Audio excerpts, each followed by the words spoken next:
Grace and peace to you from the one who was and is to come. Amen. I welcome you to the season of creation in September. The journalist Macduff wrote recently about climate grief in Christian congregations. People are said to experience grief, fear, or anger on behalf of creation. Those experiences are related to some level of climate-related stress or anxiety. Duff wonders about the role of faith communities can play in relation to climate grief and eco-anxiety. For such grief and anxiety bring up a host of spiritual questions. Why are we here? What do we believe about life? Where is God in this crisis? Do we still have time to turn things around?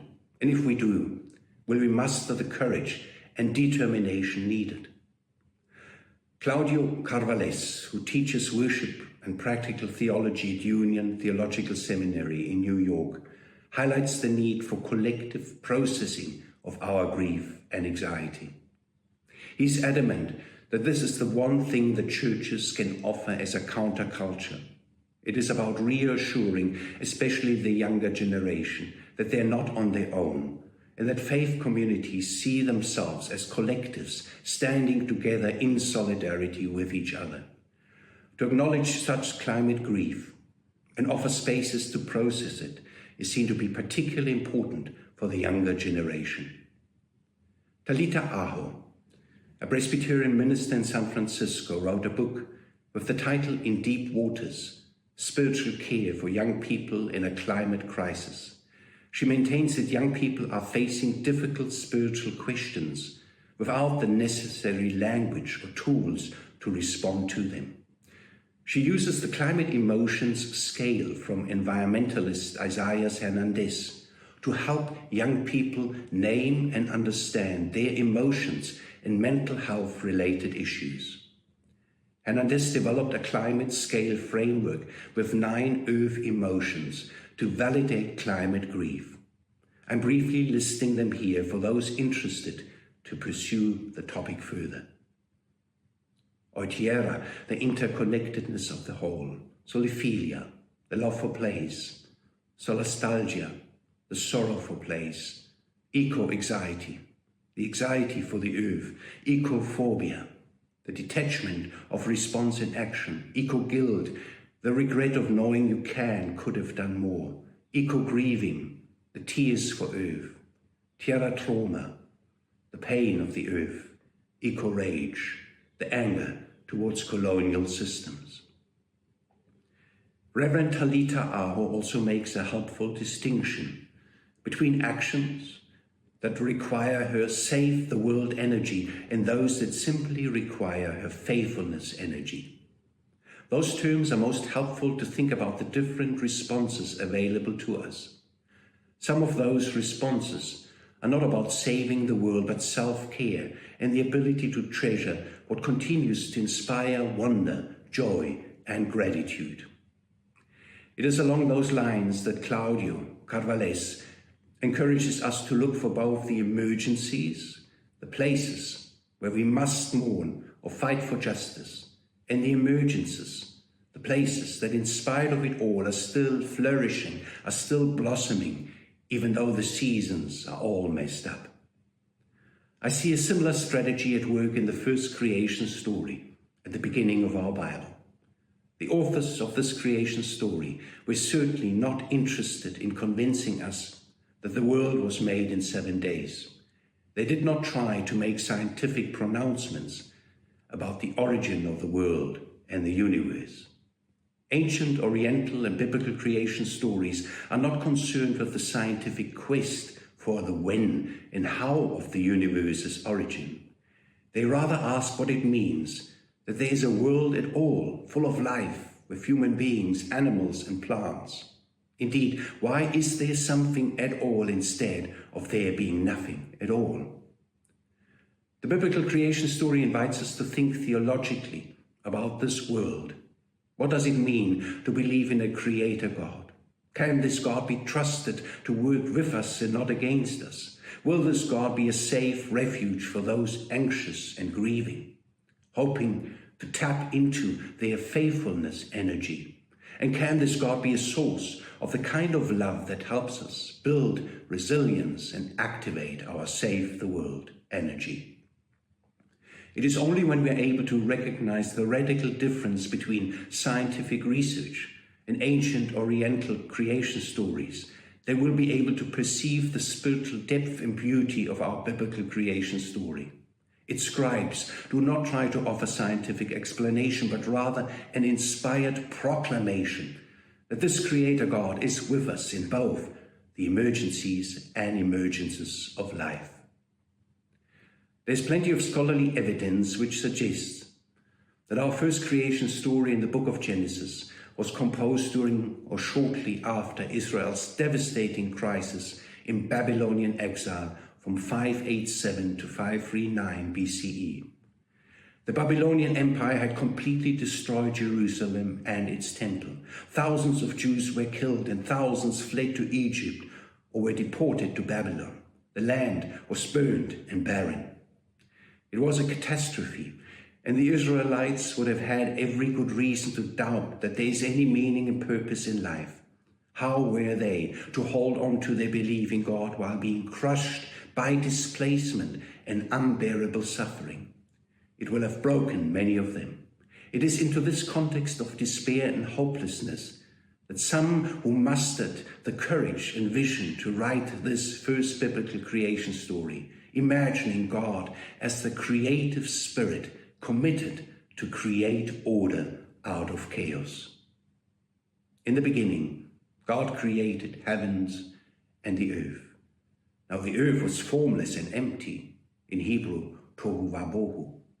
Darkness was over the face of the deep, and the Spirit of God was hovering over the waters. Similar to other ancient Oriental creation stories, the biblical account assumes a primordial chaos which is countered by the coming of God's Spirit. Very much in line with Psalm 104, it is God's creative power which is said to overcome the primordial floods and create the possibility of life within time and space. When you hide your face, they are terrified. When you take away their breath, they die and return to the dust. When you send your Spirit, they are created and you renew the face of the earth. God's Spirit is believed to have the power to renew the face of the earth. The Spirit that is said to have hovered over the watery chaos at the beginning is seen to be ever present and active. This Creator God is committed to order and to renew. It was a message of hope to those captured and exiled. This God is committed to counter the forces of chaos and renew the face of the earth for every new generation faced with emergencies. Many ancient Oriental creation stories compare the origin of the world with a birth or a battle or the making of pottery. But the first biblical creation story begins with a God hovering over the watery chaos and then speaking creation into being. Such divine speaking is captured as a beautiful liturgical movement of call and answer. God speaks and creation responds. Everything has its place and purpose in this web of life. Everything belongs in this rhythm of life, and it all begins with the emergence of light. And God said, "Let there be light," and there was light. God saw the light was good, and he separated the light from the darkness. God called the light day, and the darkness he called night. And there was evening, and there was morning, the first day. The light is called good, and the light is separated from the darkness. The primordial chaos and darkness are not said to come from God and are not called good, but the movement of the Spirit and the power of divine speech allow for something new and beautiful to emerge in the midst of the emergencies presented by the watery chaos and darkness. What should astound us is that despite the real experiences of terror, war and suffering, the creation account announces 7 times that the world and everything in it are good. For God saw that it was good. The Hebrew idiom for good is tov, and encompasses qualities of beauty, a fullness of life, and moral goodness. Everything that is created is seen to fulfill the purpose for which it is created. The authors of the creation story had no supernatural knowledge about what happened at the beginning. Their repeated praise that it was good is rather a statement of faith and trust. This world, with all its living creatures, is good and blessed despite the constant threat from the forces of chaos and destruction. This world is good because it has its origin in a God who looked at everything created and said that it was very good. And because of this, the present, no matter how dark and despairing, must have a good future. It is such trust that helped the authors to not give up all hope, inspire those who saw no future for themselves. Given the story's poetic character and the repetition, some interpreters think of it as a liturgical song, celebrating and affirming the beauty and diversity of the world. The repeated line "in God saw that it was good" is striking. It is God's yes to the world. We are to see and notice not only the chaos and darkness, but also what is always waiting to respond and emerge. For the Hebrew phrase "it was good" could also be translated with "it will be good." Indeed, God's creation is not finished. God continues to create and sustain life. God continues to speak and call, hoping to evoke positive responses, our own yes to this earth. And so in the midst of a life in ruins, far away from home, estranged and alienated from the land, our scribes imagine the world as a beautiful garden in which everything is provided for by a creator God. For to human beings, God says, "I give you every seed-bearing plant on the face of the whole earth, and every tree that has fruit with seed in it. They will be your food." And to the animals, God says, "And to all the beasts of the earth, in all the birds in the sky, and all the creatures that move along the ground, everything that has the breath of life in it, I give every green plant for food." Humans and animals are imagined as living together peacefully as vegetarians. Our authors were neither naive nor stupid. The threat of predators was real. The daily reality of eating and being eaten in the animal world was tangible and real to everyone. And the terror and violence of war, the shock of what human beings can do to each other, was ever present when our scribes started to imagine creation as a peaceful garden. According to the will of its creator God, there should be no shedding of blood, for only a world without bloodshed can truly be called good. This vision of a life in peace is quite extraordinary, especially when we think about the circumstances within which it was developed. How can victims of war and violence gain such a hopeful perspective?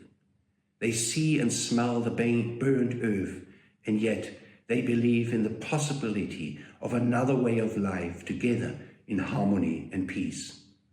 Theirs is a vision of a non-violent world in which all are allowed to live in peace side by side. It is a vision of peace that resonates with the prophet Isaiah's holy mountain. The wolf will lie with the lamb, the leopard will lie down with the goat, the calf and the lion and the yearling together, and a little child will lead them. The cow will feed with the bear. Their young will lie down together, and the lion will eat straw like the ox. The infant will play near the cobra's den, and the young child will put its hand into the viper's nest. They will neither harm nor destroy on all my holy mountain, for the earth will be filled with the knowledge of the Lord as the waters cover the sea. While Genesis 1 imagines an idyllic past, and Isaiah 11 paints an idyllic future, both speak to a generation exiled and traumatized. Both believe in a God who is committed to bring life and not death. The emergencies are real, but so are the emergences, the possibilities of new life, the ongoing regeneration and renewal. Thus the blossoming and flourishing we witness in spring not have the power to replenish our faithfulness energy, the ability to fall in love once again with everything good and beautiful. In those moments, the will for life is ever present, ready to re-inspire our save the world energy. And so, we keep singing that for the sake of life, the seeds of hope will root. For the sake of life, a faithful love needs stories. And for the sake of life, let streams of justice roll.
Genesis 1, Psalm 104, and Isaiah 11 imagine creation as always being in a state of becoming. God created the world as a loved and loving counterpart.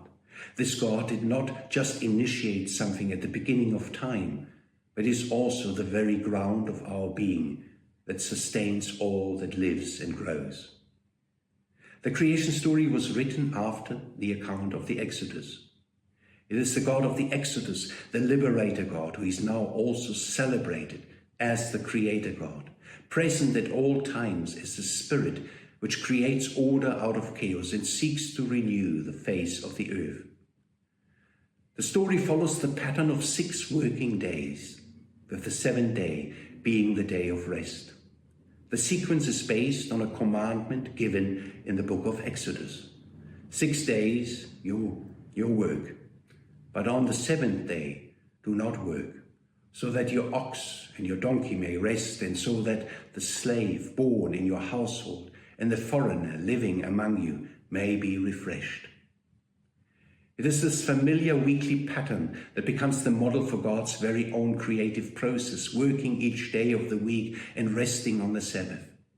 It is written with a twinkle in the eye.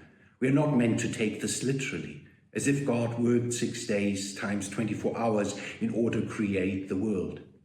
The scribes rather try to express something about the way all of life, every single day, is good and full of potential. And the fact that the 7th day is meant to be a resting day for every human being and animal is an extraordinary ethical accomplishment. At least on this day, everyone is free and equal. It inspired the kind of jubilee rest that should even be granted to the land and soil every 7 years. In the past, the creation of human beings was seen to be the pinnacle of the creation story, with devastating and alienating consequences for the rest of creation.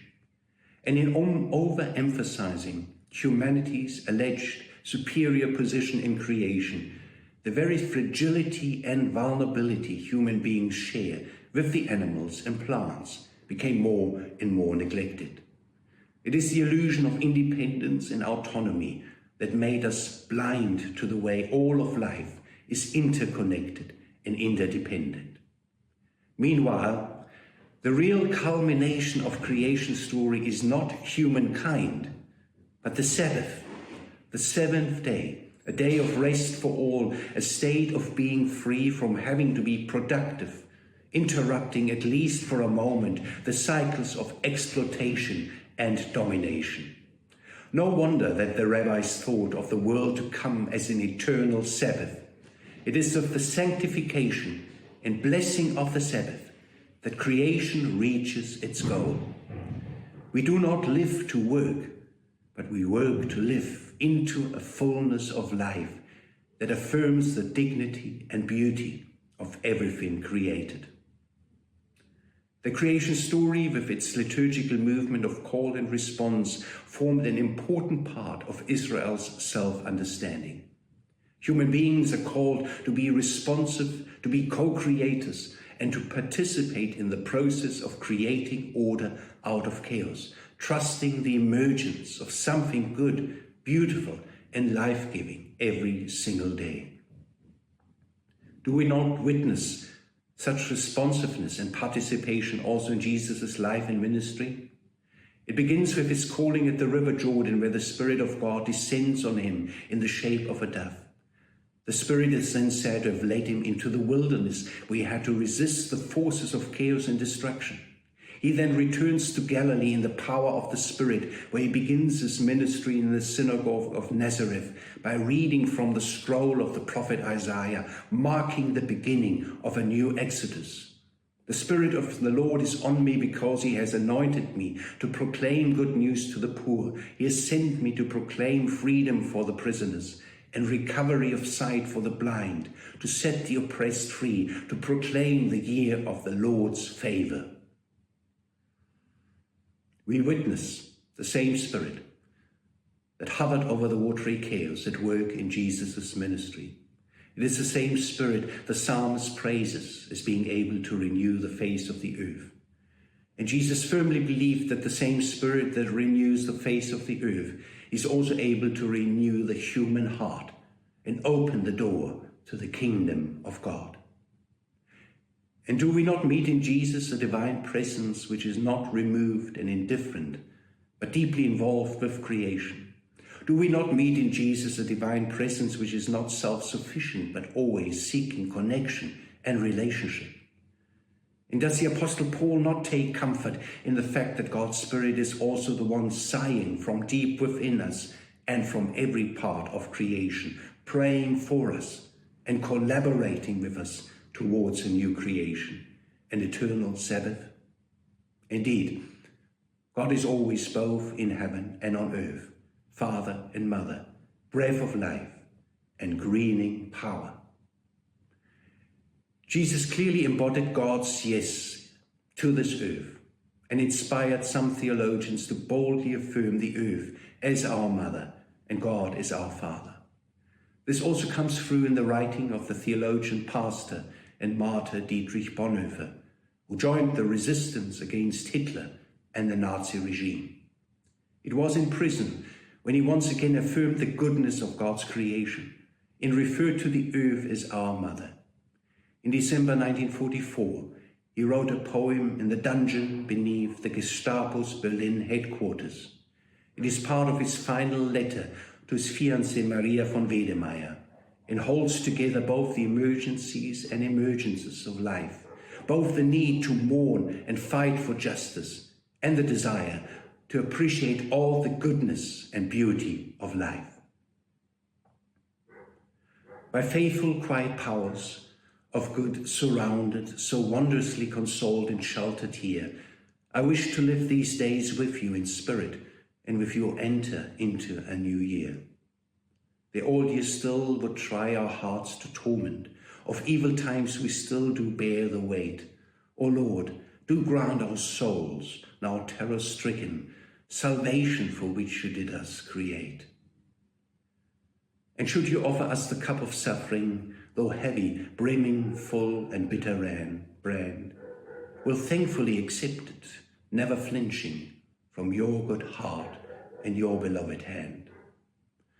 But should you wish now once again to give us the joys of this world and its glorious sun, then we'll recall anew what pastimes brought us, and then our life belongs to you alone.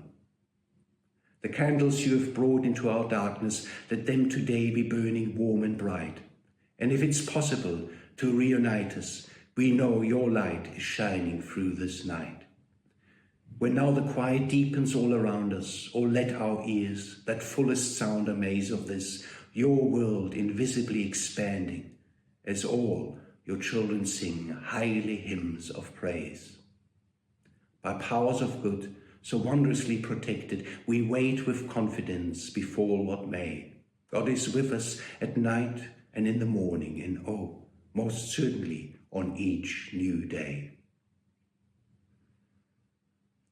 Boniface's faith and trust resonates with the liturgical movement of call and response in the first creation stories. The forces of chaos and destruction are real, but so are the powers of good and the joys of this world. Does the light not continue to shine in the darkness after billions of years, inspiring poems and hymns of praise about a creator God who is for us and with us on each new day? Is such light not able to release the kind of energies that renew our faithfulness to this earth and our commitment to save the world? And so as you leave from here, deep peace of the rolling waves to you, deep peace of the flowing air to you, deep peace of the shining stars to you, deep peace of the quiet earth to you, and deep peace of the Son of Peace to you. Amen.